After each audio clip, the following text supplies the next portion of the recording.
Je suis Geneviève Lameule, je suis enseignante à l'université Rennes 2 et je suis chercheur au CREAD, donc qui a déjà été évoqué hier, le Centre de recherche, éducation, apprentissage didactique. Donc c'est à la fois à partir de ma pratique de recherche et puis de ma pratique d'enseignante, intégrant une mission que j'ai au ministère de l'Enseignement supérieur, de pilotage d'un groupe de travail qui a questionné la formation, l'accompagnement des enseignants du supérieur et qui a donné lieu à un livre blanc dont l'adresse est sur mes documents et dont je me servirai également pour échanger avec vous. Alors, ce que je propose donc à partir de ces différentes expériences, c'est de revenir sur la notion de posture. Alors, vous voyez, 9 points, ne vous effrayez pas. Je pense que plus d'un titre, ça fait référence à des choses déjà dites ou hier ou aujourd'hui. Donc, je vais faire des renvois de manière à ne pas vous mobiliser jusqu'à 2 heures. Mais j'ai quand même envie de commencer par revenir sur cette notion de posture que l'on a régulièrement employée ces 2 jours, que d'une manière générale on emploie familièrement, et je pense qu'il est important de la questionner. Revenir aussi sur le pourquoi on parle tant d'accompagnement, donc rapidement. C'est quoi accompagner? Donc des définitions complémentaires à celles qui ont déjà été données, les fonctions de proximité, refaire un point sur les différentes formes d'accompagnement. On a un peu tendance à généraliser, on parle de l'accompagnement, mais dans l'accompagnement, il y a de multiples facettes, donc c'est important de se les remettre en mémoire. Un certain nombre d'outils pour accompagner, les compétences, la formation, si j'en ai le temps. Alors, je disais, oui, revenir sur cette notion de posture, puisqu'elle était dans le titre qui m'avait été proposé pour mon intervention, pour la raison que je l'ai travaillé, donc, et c'était un objet essentiel dans ma thèse. Parce que personnellement, je pense que tous les mots ont un sens. Alors il y a des mots qui passent, c'est des effets de mode, mais je pense que celui-là, il est présent dans nos échanges, dans nos discours de formateurs, d'enseignants, de chercheurs, et qu'il mérite, donc ça mérite de s'arrêter pour le questionner. Et moi, j'y vois, ça a été l'objet de beaucoup de réflexions avec mon directeur de thèse qui était Philippe Carré, puisque c'est quelque chose qui est assez proche d'attitude, c'est aussi proche des styles, c'est aussi proche des profils, mais ça n'est pas ça. Et ça n'est pas ça pourquoi ? Parce qu'il me semble que on vit dans un monde de plus en plus dématérialisé, virtualisé, et c'est une manière, enfin, employer le mot posture est probablement une manière, c'est une hypothèse, j'en ai pas, il me reste encore beaucoup de travail à faire sur cette question, mais c'est un peu une manière de réaffirmer la présence de l'humain et de l'action, et je dirais les éléments qui ont été évoqués par Richard, je pense que je ne vais pas me tromper, donc disant que les neurosciences nous réalertaient sur le fait que le corps traduit notre pensée, va dans ce sens et apporte, on dirait, de l'eau à mon moulin. Donc j'ai fait ce travail sur la notion de posture pour arriver à en proposer une définition qui me paraît importante quand on va travailler la notion d'accompagnement. Donc pour moi, une posture, c'est la manifestation en fait, d'un état mental qui est façonné par nos croyances, nos intentions, qui donne sens à nos actions. Ça veut dire que quand on est en posture d'accompagnement, on va avoir des actions, des activités qui vont très précisément révéler nos arrière-pensées, donc nos croyances, nos intentions, et donc vous voyez où j'en viens rapidement. Pour travailler la posture d'accompagnement, il importe de questionner ses croyances et ses intentions. Donc ça, je pourrais y passer plus de temps, mais ça me paraît important avant d'entamer la réflexion sur l'accompagnement. Alors, avant de donner des définitions complémentaires de l'accompagnement, complémentaires à celles qui ont déjà été données, je veux aussi revenir sur le pourquoi on parle tant d'accompagnement aujourd'hui, c'est vraiment au début de Ça fait vraiment c'est sur le devant de la scène en permanence. Donc je ne vais pas reprendre, beaucoup de choses ont été dites. Je pense à l'introduction qu'a fait Michel à ces journées, qui redisait bien, en s'appuyant sur Serre et Viard, le changement dans lequel on est et donc qu'il est important à considérer. La personne qui représentait le ministère des Sports a aussi évoqué cette actualité dans laquelle on est, donc depuis une dizaine d'années, où on parle de plus en plus d'accompagnement.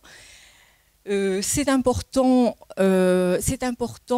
à considérer parce que ça situe notre réflexion. On va s'intéresser, nous, à l'accompagnement pédagogique. L'accompagnement pédagogique, il s'inscrit dans ce mouvement qui met au premier plan donc l'intérêt pour la personne, le développement de l'autonomie, dans différents milieux. Le milieu médical est particulièrement concerné. Je pense que peut-être c'est dans ce milieu-là, l'accompagnement aux personnes en fin de vie, que peut-être ça a pris la première fois vraiment consistance. Et puis après, le champ de l'insertion et le champ de la formation. Et en préparant cette intervention, je me suis laissée questionner par un certain nombre de lectures que j'ai faites et que je veux vous faire partager, et des lectures qui attiraient notre attention sur le fait que finalement, qui posaient la question, est-ce que cette multiplication des activités dans laquelle on entraîne le champ de l'éducation et de l'insertion n'était pas une façon, en développant l'autonomie, de renvoyer la responsabilité vers les personnes par rapport à des questions que la société, que le politique ne savait pas traiter. Donc, bien évidemment, je ne répondrai pas à cette question, mais je pense que c'est intéressant et important de l'avoir en arrière-pensée pour questionner nos pratiques d'accompagnement. C'est-à-dire à quoi on participe, à quelle société on construit quand on est dans une démarche d'accompagnement, quelle qu'elle soit. Alors, de par mon expérience, ce que je vois, c'est que cette mission d'accompagnement, elle envahit aussi le champ de l'enseignement supérieur. C'est-à-dire qu'aujourd'hui, à l'université, on est particulièrement questionné, comme vous l'êtes, par cette nouvelle fonction que l'on demande aux enseignants, une nouvelle mission, une nouvelle fonction dans les dispositifs et une nouvelle mission pour les enseignants. Donc là, je vais aussi passer vite dans la mesure où beaucoup de choses ont été déjà soulignées. Mais c'est vrai que c'est bien le changement du public étudiant, donc des nouveaux comportements étudiants, des gens qui fréquentent peu les cours, qui peu motivés, que les enseignants ont du mal à accrocher, qui amènent les enseignants à se questionner sur leur manière de travailler, qui, pour aller assez vite, est quand même à dominante transmissive dans l'enseignement supérieur. Enfin, en tout cas, milieu universitaire.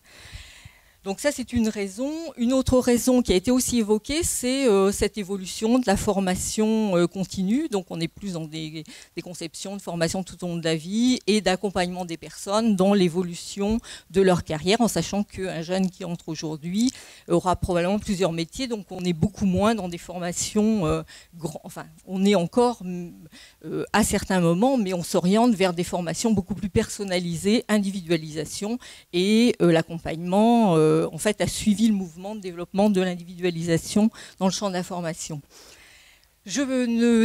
Alors, tout ça nous amène un peu à un changement de focale, où on serait plus focalisé progressivement sur le processus d'apprentissage, tout autant que celui d'enseignement, je veux dire, puisque les deux ont leur importance et fonctionnent de pair.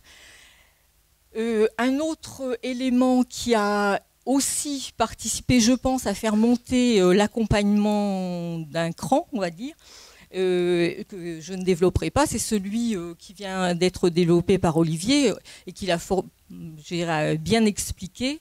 C'est-à-dire que le fait d'utiliser le numérique dans les formations ouvre un potentiel d'activité, d'action pour le milieu enseignant qui les amène à faire évoluer leurs pratiques. Je pense au développement des formations à distance, les formations hybrides qui font éclater les séances uniquement en présence et qui appellent un suivi des personnes, donc que permet le numérique. Donc cet ensemble d'éléments sont pour moi les éléments dominants qui expliquent la montée en puissance en fait de l'accompagnement et la nécessité, donc quand on est dans le champ de l'éducation et de la formation, de s'y intéresser. Ce qui veut dire donc évolution des pratiques, ce que j'ai dit, et puis donc questionnement des postures. Donc pour être moins dans une position de transmission de savoir, je dis bien moins, c'est-à-dire que cette position de transmission des savoirs, elle a toujours sa raison d'être, mais dans certaines circonstances, et à réfléchir, et elle a de plus en plus à être associée à un accompagnement de la construction des connaissances. C'est-à-dire qu'on est plus dans une conception de la mission de l'enseignant comme ayant à créer les conditions pour que l'autre apprenne, quoi, et moins centré sur ce que lui fait en tant qu'enseignant. Et donc, pour reprendre des mots qui ont été donnés évoqués dans la table ronde, quelqu'un a parlé de déplacer le curseur, et je crois que c'est réellement de ça dont il s'agit. Il s'agit pas d'oublier le processus d'enseignement, mais de se focaliser sur le processus d'apprentissage. Merci. Merci. Alors, évidemment, il y aurait beaucoup à dire sur le décor général qui explique cette montée de l'accompagnement, mais je n'en dirai pas plus. Je vous renvoie à tout ce qui a été dit donc, comme au cours de ces 2 jours. Et je vais proposer aussi dans la perspective de continuer les travaux cet après-midi en atelier, quelques définitions qui, moi, me servent à travailler, et puis que j'ai repérées pour certaines autres à l'occasion de la préparation de cette intervention. La première que je nommerai, qui a déjà été évoquée, sur laquelle je ne vais pas passer beaucoup de temps, c'est celle de Maëla Paul, parce que je pense, comme Richard l'a évoqué, que c'est une personne incontournable quand on s'intéresse à la dimension accompagnement d'une manière générale, dans l'éducation, mais d'une manière générale. C'est, à ma connaissance, probablement celle qui, en tout cas dans le champ francophone, a le plus travaillé cette dimension-là, quoi. Et qui retraduit bien donc aller vers et aller avec, donc avec le renvoi à l'étymologie sur lequel moi je vais passer puisqu'il a été expliqué tout à l'heure.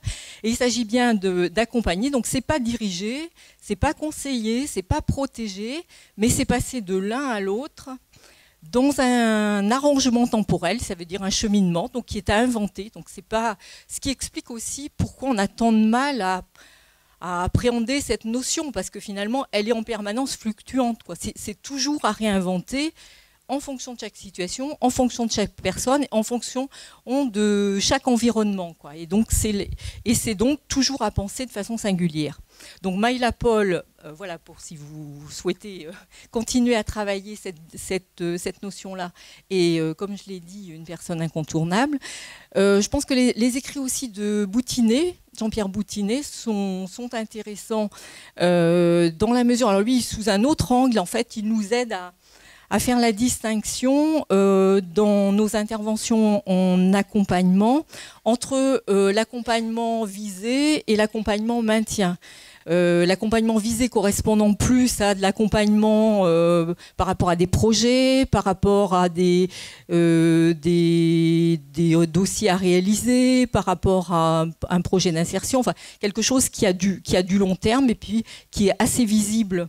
En extrémité, le coaching, par exemple, sera une forme d'accompagnement qui s'inscrit dans ce registre-là. Et puis une autre forme d'accompagnement qui est aussi très présente dans ce que l'on peut être amené à faire, c'est l'accompagnement maintien, soutien, et donc là qui est plus de l'ordre du développement personnel de la personne et de toutes les actions que l'on peut mettre en œuvre pour développer son autonomie. Donc Maëla Paul, Jean-Pierre Boutinet.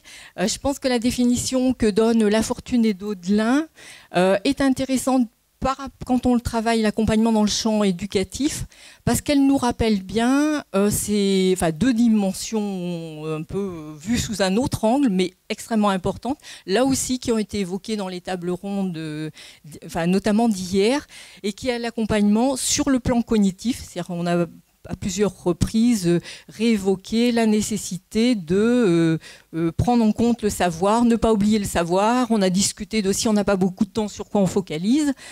Je pense qu'il est difficile d'apporter une réponse comme ça dans l'absolu, mais ce qui est certain, c'est que l'accompagnement, il associe les deux, quoi. Un accompagnement qui ne serait centré que sur le plan cognitif a peu de chances, sur des durées longues, a peu de chances d'être efficace parce que on travaille avec une personne en face, ça a été dit à plusieurs reprises, donc il y a toute la dimension affective, identitaire qui pourra être questionnée en termes de compétences, puisqu'on voit bien que, et pour vous qui l'avez certainement expérimenté, la relation d'accompagnement, elle nous met quelquefois dans une situation assez particulière, de grande proximité avec la personne, et à la limite, la différence entre personnel et professionnel, elle n'est pas toujours aussi facile à trouver, quoi.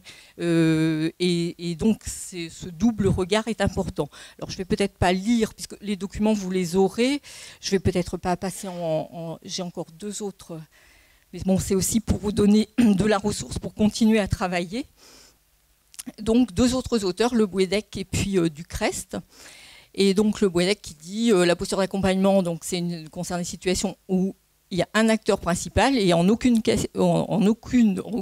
cas, il peut être question de le supplanter en prenant sa place. Et donc, ça aussi, ça a été évoqué à plusieurs reprises, cette attention à porter à l'autre, c'est-à-dire quand on accompagne, c'est pas, bien sûr il y a des temps où il faut montrer ce que l'on sait et montrer son expertise, mais en fait l'objectif principal c'est que l'autre trouve son chemin et donc cette dimension-là est extrêmement importante à travailler et à avoir présente à l'esprit en permanence et donc on verra après par quels moyens notre propre formation, notre propre accompagnement d'accompagnateur a là son importance parce que je pense que intellectuellement, théoriquement, on doit être assez d'accord sur des idées comme celle-là, mais quand il s'agit de les faire vivre au quotidien, c'est assez souvent moins évident. Parce que ça oblige à avoir une posture très modeste. En fait, on est à côté, on n'est pas là on est bien souvent on n'est pas en première ligne, quoi. Et donc ça, il faut vraiment pas l'oublier. Alors, ça, c'est un peu les apports de Le Bouédec sur la posture d'accompagnement en éducation. Ducrest, donc, qui a aussi travaillé sur cette notion-là, nous dit aussi quelque chose qui est important, je pense, pour prendre nos repères. C'est-à-dire qu'en fait, l'accompagnement, et puis toutes les formes dérivées que l'on a nommées, tutorat, coaching, mentoring, etc., en fait, elles ont principalement une obligation de moyens, quoi. Bien sûr qu'il y a un projet, c'est-à-dire quand on accompagne, c'est par rapport... Mais ça ferait peut-être la différence avec la formation. Je veux dire, autant la formation, elle est, entre guillemets, normée, c'est-à-dire qu'on part d'objectifs avec des critères d'évaluation, et on a quelque chose de assez lisible. Ça peut être discuté, mais c'est une façon de le voir. Alors qu'en fait, dans l'accompagnement, dans la mesure où c'est quelque chose qui se construit chemin faisant, on ne peut pas être dans les mêmes exigences et les mêmes modalités de formation. Ce qui laisse complètement ouverte la question, parce qu'il faudra bien en trouver.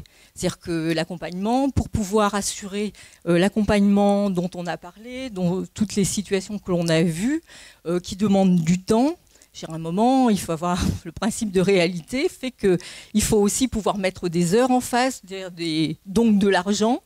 Et à un moment, il faut aussi savoir rendre compte de ces activités d'accompagnement. Je dirais là, je pense que c'est un chantier à travailler. Il l'est un peu, mais il l'est beaucoup. Il ne peut pas utiliser les critères de la formation habituelle définis dans l'ingénierie. Donc, un chantier à travailler.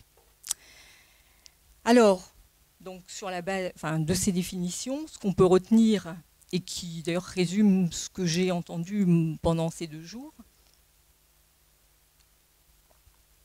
c'est que, là vous voyez aussi, appuyé sur Maëla Paul, c'est qu'en fait on peut se dire que l'accompagnement finalement c'est à la fois à la croisée de ces trois activités principales, quoi. Conduire, guider, escorter. Quelquefois elle va réunir ces trois activités, quelquefois elle n'en réunira que deux, suivant la situation. Et justement, l'accompagnateur, il a apprécié ça, il a décidé ou au moins à se situer par rapport à l'une ou l'autre de ces activités. Donc dans le cas de conduire, ça correspondra par exemple à la responsabilité que vous avez, donc en accueillant des jeunes qui viennent préparer une certification, une qualification, un diplôme. Votre responsabilité en tant qu'accompagnateur est de les conduire à l'obtention, c'est-à-dire de leur faire, de leur donner toutes les règles, les informations que vous avez sur la manière dont doit institutionnellement se passer la formation, etc., etc. Cela étant, chaque personne que vous accueillez est une personne singulière, avec une histoire, un projet personnel qui lui est bien propre, et donc complémentairement à cette activité de conduire, vous avez à la guider en faisant en sorte que c'est elle qui trouve son chemin dans ce que vous lui proposez, et donc c'est dans une interaction avec elle, d'échange, et une connaissance mutuelle que vous allez réussir à assurer cette mission guidée. Et puis escorter, qui correspond donc pour Maëla Paul telle qu'elle l'a définie, et puis dans la réalité que je connais, moi, correspond un peu à cette mission de soutien, d'aide. On l'a peut-être pas beaucoup évoqué, mais je veux dire, accompagner des étudiants, c'est aussi les accompagner dans l'installation des bonnes conditions pour apprendre. Et les conditions pour apprendre, elles intègrent aussi leur vie personnelle, avec les soucis, les moments de déprime, de découragement. Et donc cette dimension-là, elle est tout aussi importante à certains moments à prendre en compte. Alors elle ne fait pas appel aux mêmes compétences, on est bien d'accord, mais elle est tout aussi importante. Donc, guider, conduire, escorter, quand vous avez mobilisé ces trois activités, je pense que vous êtes au cœur de l'accompagnement, quoi. Sachant que, bon, comme je l'ai dit, c'est à mobiliser en fonction de chaque situation rencontrée. Alors là, je ne vais pas passer beaucoup de temps parce qu'en fait, ça correspond au schéma qui est... c'est pas exactement le même, mais ça correspond à la même idée qui a été aussi présentée par Richard, s'appuyant sur Maëla Paul. Je pense avoir conscience que l'accompagnement, c'est au cœur de différentes autres missions qui peuvent vous être confiées ou être confiées à des personnes qui ont en charge l'accompagnement dans le champ éducatif. Et en fait, c'est un peu la variable, le point commun, quoi. C'est la variable qui rassemble, et chacune avec ses spécificités. Donc, je passe, mais vous voyez bien qu'autour, j'ai mis un certain nombre d'activités qui renvoient à chacun des points. Donc, si en fait, l'un et l'autre, je pense qu'on éprouve le besoin de repositionner l'accompagnement par rapport à cet ensemble-là, c'est pour inviter les personnes qui en font une spécificité de leurs activités à différencier et à savoir se situer. Je pense qu'on est dans une relation de coaching, on est dans une relation assez différente d'un accompagnement à tendance essentiellement soutien et escorte, par exemple. Il peut avoir cette dimension-là, mais on ne sera pas. Donc voilà, il faudrait pouvoir passer du temps sous chacune de ces définitions. Mais déjà, situer l'accompagnement dans cet ensemble-là. Et puis aussi, c'est dire que là, on raisonne... puisque pour aller plus loin, je pense vous avez déjà fait, il y a déjà tout un chemin fait sur le développement de compétences autour de l'accompagnement. Il en reste à faire, et du coup, c'est aussi intéressant de le repérer de cette manière-là, parce que ça veut dire que dans tous ces champs-là, dans d'autres secteurs d'activité, il y a des personnes qui travaillent et qui réfléchissent et qui peuvent nous être éclairantes, quoi. Alors, Oui, je disais, pour se repérer, toujours mon souci, c'est ça, c'est pour bien se positionner, trouver la bonne posture en tant qu'accompagnement, c'est important de savoir où on se situe, quoi. Et dans les formes d'accompagnement, donc je viens d'évoquer donc les trois pôles là, qui permettent de décliner, j'y reviens pas.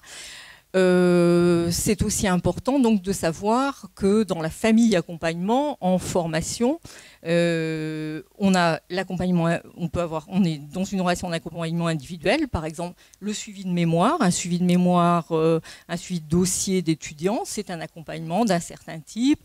Un suivi de VAE, de validation des acquis, est aussi une autre forme d'accompagnement, tout ça à distinguer d'accompagnement collectif et qui pose, ça a été là aussi évoqué, ce que je viens de nommer nous positionne bien plus dans une relation individuelle, personnalisée avec quelqu'un. Compte tenu de la multiplicité, on va le voir un petit peu après, des compétences que ça mobilise, et quelqu'un a évoqué le tuteur pluricompétent, plurifonction, je ne me souviens plus bien, je crois que c'est pluricompétent, ça nous fait nous poser la question du support, quoi, et donc du travail en équipe. Je pense, c'est mon expérience d'intervention dans un master stratégie et ingénierie de formation où j'assure l'accompagnement des étudiants de première, deuxième année, me fait dire que pour assurer un accompagnement de qualité, on a tout intérêt à penser cette fonction en équipe, parce je pense qu'il y a peu de personnes qui sont capables de rassembler l'ensemble des compétences suscitées par l'accompagnement. L'accompagnement, c'est celui de l'enseignant, assez souvent, ou du formateur, c'est naturellement on le pensera comme ça, c'est aussi celui du tuteur, mais c'est aussi celui des étudiants. C'est-à-dire qu'il faut, et là on n'est peut-être pas très avancé, puis c'est pas toujours facile d'assurer la dévolution, voilà, de responsabiliser les étudiants par rapport à ça, mais je pense que c'est intéressant de l'imaginer de cette manière-là. Les étudiants entre eux peuvent être de très bons accompagnateurs sur certaines dimensions. Donc les dispositifs en alternance a été évoqué, illustré, je n'en dis pas plus. Ce qui me paraît important aussi dans les distinctions, donc individuel, collectif, seul, en équipe, mais aussi les formes d'accompagnement. C'est-à-dire que quelquefois, ça va être un accompagnement méthodologique, donc c'est plutôt apprendre aux étudiants ou les accompagner dans leur organisation, gérer des conflits, les aider à trouver des ressources. Mais l'accompagnement, c'est aussi les soutenir dans la reconstruction de connaissances. Et dans ces cas-là, ce sera plutôt un accompagnement disciplinaire ou un accompagnement social. Je propose de regarder le profil de compétences. Je ne sais pas si vous... Oui, si ça peut aller. Le profil de compétences des tuteurs accompagnateurs qui a été proposé par Denis, et qui illustre aussi le fait de ce que j'ai dit en amont, que l'utilisation du numérique est moteur pour la réflexion sur l'accompagnement. Donc c'est quelqu'un qui a réfléchi sur les différentes formes d'intervention, et on voit bien, si je le montre, c'est surtout pour bien mettre en évidence cette distinction entre un accompagnement technique, c'est-à-dire quand on accompagne par exemple quelqu'un ou des étudiants dans un dispositif qui utilise la plateforme dans lequel on va leur demander de mettre en place un e-portfolio, etc., etc., c'est sûr qu'on ne peut pas les laisser, enfin, ça a été dit précédemment, on ne peut pas les laisser complètement à eux-mêmes. Si on veut que l'apprentissage sur le plan cognitif se réalise, il faut vraiment pouvoir assurer cet accompagnement technique, accompagnement disciplinaire, méthodologique, j'en ai parlé, l'autorégulation et la métacognition. C'est-à-dire que dans l'accompagnement, il y a une dimension construction de l'identité personnelle de celui qui est en train d'apprendre, et ça va souvent passer par une aide à la réflexion sur la manière dont il apprend. Et donc vous voyez bien que cet ensemble de formes d'accompagnement va solliciter des compétences d'une grande variété, ce qui me fait revenir à ce que je disais en amont. Il est conseillé que ça repose plutôt sur une équipe de manière aussi à ne pas alourdir et puis à utiliser au mieux les compétences nécessaires à l'accompagnement au sein d'une équipe qui met en place un dispositif de formation.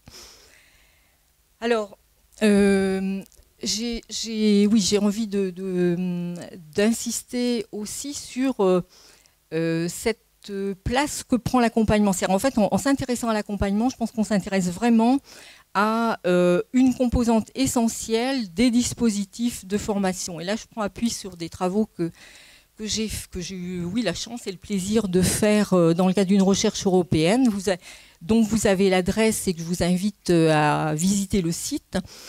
Et une recherche qui, en fait, a essayé de catégoriser les dispositifs hybrides, donc alternant présence et distance, et donc des chercheurs suisses, belges, québécois et puis français, dont l'équipe de Lyon 1 qui a été citée tout à l'heure. Et en fait, le travail scientifique qui a été élaboré a permis de dégager 5 dimensions qui, scientifiquement, sont aujourd'hui reconnues comme pouvant typologiser la formation. Et parmi ces 5 dimensions, et celle de l'accompagnement. Donc je passe sur les autres, articulation, présence, distance, médiatisation, médiation, ouverture. Par contre, j'insiste sur le fait que la dimension accompagnement, donc vous imaginez un dispositif qui alterne présence, distance, il y a de multiples façons de le regarder. Donc retenir l'accompagnement me paraît un élément significatif. Et cet accompagnement, dans le travail que l'on a fait, il nous a conduit à étudier comment l'accompagnement était assuré par les enseignants, comment il était assuré par les étudiants et comment il était assuré sur ces 2 registres principalement, méthodologiques, métacognitifs. Je ferai une parenthèse, je pense que nous avons eu tort de ne pas prendre la dimension cognitive. Mais bon, ce sera pour d'autres recherches. Mais, donc ce clin d'œil, à la fois est pour l'indication de la ressource, vous voyez, qui renvoie d'ailleurs à Spirale, effectivement, je ne l'avais pas directement noté, mais surtout pour dire qu'on est sur une notion clé fondamentale en ingénierie de formation. Alors, dans les outils pour continuer à penser, on va dire. J'ai envie de vous faire partager ce que j'ai trouvé. Alors j'ai trouvé chez Marianne Poumet, qui est quelqu'un qui assure l'accompagnement des enseignants à l'Université de Liège, en s'appuyant sur un outil, une grille proposée par Massé, et qui en fait reprend bien ces 2 dimensions par rapport auquel on dirait un accompagnateur est attendu, un résultat bien sûr, donc le produit, et puis le processus qui a été évoqué à plusieurs reprises, la responsabilité face au développement professionnel. Et ce que je trouve intéressant, c'est qu'en fonction du déplacement du curseur sur ces 2 axes, on a une proposition donc de 9 configurations de situations conseil. Et vous voyez bien que si on se situe en expert, donc je ferai pour vous, je vous dirai quoi faire, on est dans une posture de conseil assez différente de celle du facilitateur. Vous le faites, vous assisterez. Bon, je ne vais pas les passer tout en revue, vous les aurez aussi à votre disposition. Je trouve un outil intéressant pour situer l'accompagnateur, quoi. Et donc pour situer l'accompagnateur de manière à raisonner, est-ce que je suis la bonne personne pour ? Est-ce que c'est bien de ça dont on a besoin dans la situation ? Et si je ne suis pas la bonne personne, qui je vais chercher dans l'équipe pour le faire ? Alors, un autre outil, oui, là il y a eu un petit, j'ai travaillé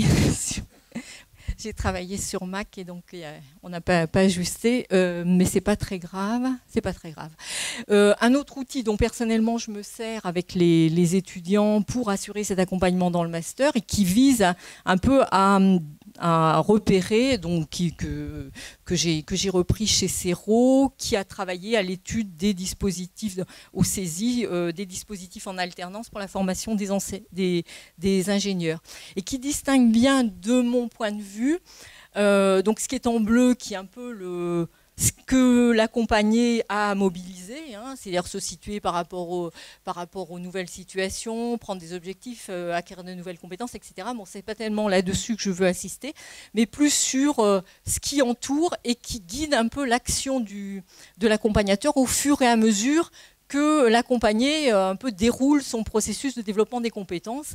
Et donc, dans un premier temps, bon, il aura à situer la personne, proposer du sens ou construire du sens. Personnellement, je dirais plutôt construire du sens avec l'accompagné, garantir son chemin, parce que c'est aussi une dimension importante de l'accompagnateur. Certes, l'accompagnement est une relation mouvante, néanmoins, il y a quand même une dimension institutionnelle importante à prendre en compte, qui fait que l'accompagnateur, il est quand même garant de là où on va aboutir, même si on n'est pas tenu aux objectifs, enfin on est plus tenu au déploiement de moyens que de résultats.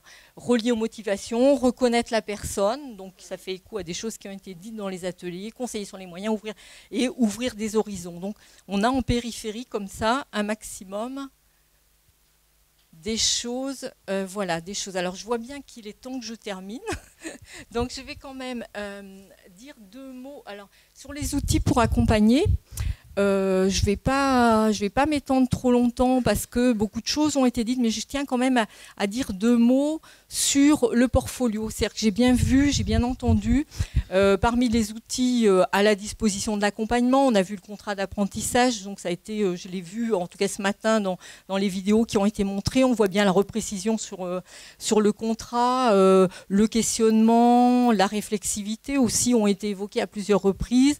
Bon, des outils pour la connaissance de soi et puis la construction de la personne. Moi, j'ai envie de faire un mot spécifique sur le portfolio, bon, pour la raison que je l'utilise avec les étudiants, bien, et aussi parce que ça m'a paru, ça me paraît complètement complémentaire de ce qui a été montré, de ce que je viens de nommer, de ce qui a été montré.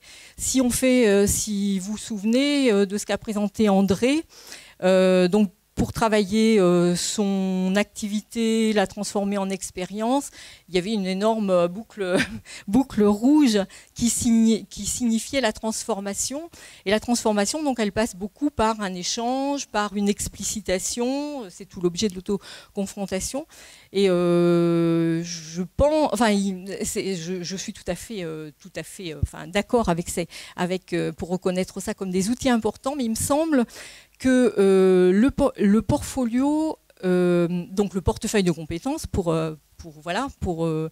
parler différemment, est un outil important, si je m'en réfère à mon expérience, parce que en fait, il opère ce déplacement de responsabilité vers l'étudiant. Le portefeuille de compétences, c'est vraiment la propriété de l'étudiant. Alors, il sera numérique, pas numérique. Plutôt aujourd'hui, on va plutôt l'imaginer numérique. C'est un espace où l'étudiant, par exemple, va pouvoir continuer sa réflexion. Alors, il pourrait le faire après, par exemple, les séances de auto-confrontation. Dans ce que moi, je vis avec les étudiants, donc je fais la praxéologie, l'analyse de pratique. Ça veut dire que les étudiants ont pour mission de travailler sur une situation problème, un questionnement.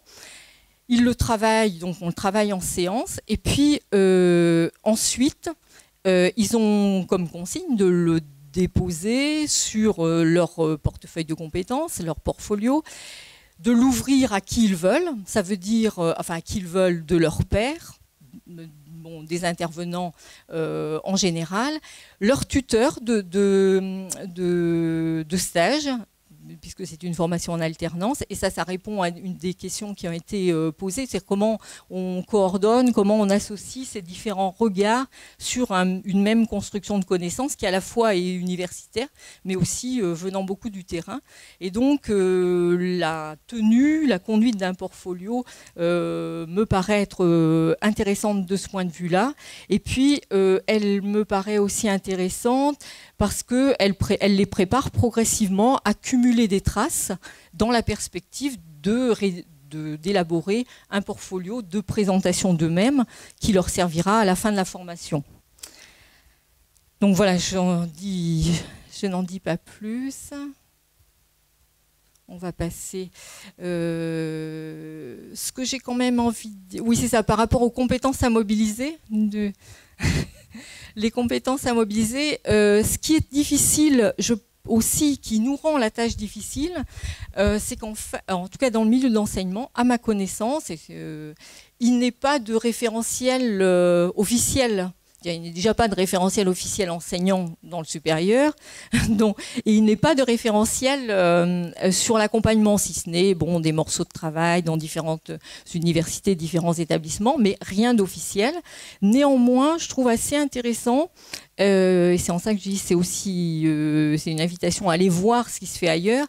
Depuis 1999, l'Association internationale de pédagogie universitaire a travaillé cette question de la formation des enseignants, de la compétence des enseignants, et l'une des compétences, il doit y en avoir une dizaine, et donc l'une des compétences est bien l'accompagnement. Et c'est un travail qui va être repris, donc c'est aussi source d'alimentation pour nos réflexions. Ce qui me paraît aussi important, et à partir de mon expérience important à dire, c'est que cette réflexion sur l'accompagnement, en tout cas en France, elle est amorcée dans d'autres pays, le Québec notamment, la Belgique, la Suisse, parce que sont beaucoup questionnés les conseillers des enseignants. Donc, autour de la formation des conseillers, en fait, se développe toute une réflexion sur l'accompagnement des enseignants. Donc, votre réflexion peut tout à fait rejoindre celle-là. Ce que l'on voit pour l'instant, c'est que les formations qui se mettent en place, il en est quand même un certain nombre, ou des DU, ou des masters, visent à reprendre chacune des compétences que j'ai nommées rapidement. Dans tous les cas, j'ai envie de dire, c'est un peu comme je dis aux ingénieurs de formation que l'on forme dans le master, et je pense que pour les accompagnateurs, ma position en tout cas est la même. Je pense que la formation des accompagnateurs, elle est indéniablement faite d'un grand nombre de techniques, mais je veux dire les techniques, l'appropriation des techniques qui est à la portée de tout le monde, enfin de tout le monde qui fait l'effort de s'approprier les techniques. Et ce qui va faire la différence, en fait, c'est le travail sur soi, quoi. C'est la connaissance, et ça aussi, ça a été dit à plusieurs reprises avant moi, et moi je m'inscris complètement dans cette façon de voir l'accompagnement. Ce qui veut dire que, et c'est ma dernière phrase, ce qui veut dire que la formation des accompagnateurs, elle est alors en double piste, ce qui veut dire qu'on ne pourrait pas être accompagnateur sans soi-même expérimenter l'accompagnement et sans soi-même se donner les moyens de réfléchir sur cette relation que l'on est en train de construire avec quelqu'un d'autre que l'on accompagne dans son évolution. Rapidement, voilà, je terminerai là-dessus parce que ça peut inspirer ça peut inspirer aussi les travaux de cet après-midi. Mais bon, ça n'est que la reprise de choses qui ont déjà été dites. Là aussi, donc sur la ligne de travail de Maëla Paul, notamment de sa thèse en 2004, la posture, elle se raisonne forcément par rapport aux quatre dimensions que vous voyez, c'est-à-dire la fonction, la mission. Qu'est-ce que l'institution attend de vous, quoi. Quand vous êtes accompagnateur, quelle mission vous êtes censé accompagner? C'est extrêmement important à réfléchir. Dans quelle démarche, dans quel type d'accompagnement vous avez à assurer, puisque ça va aussi poser un peu le curseur du déploiement des compétences que vous aurez à mettre en œuvre seul ou avec d'autres.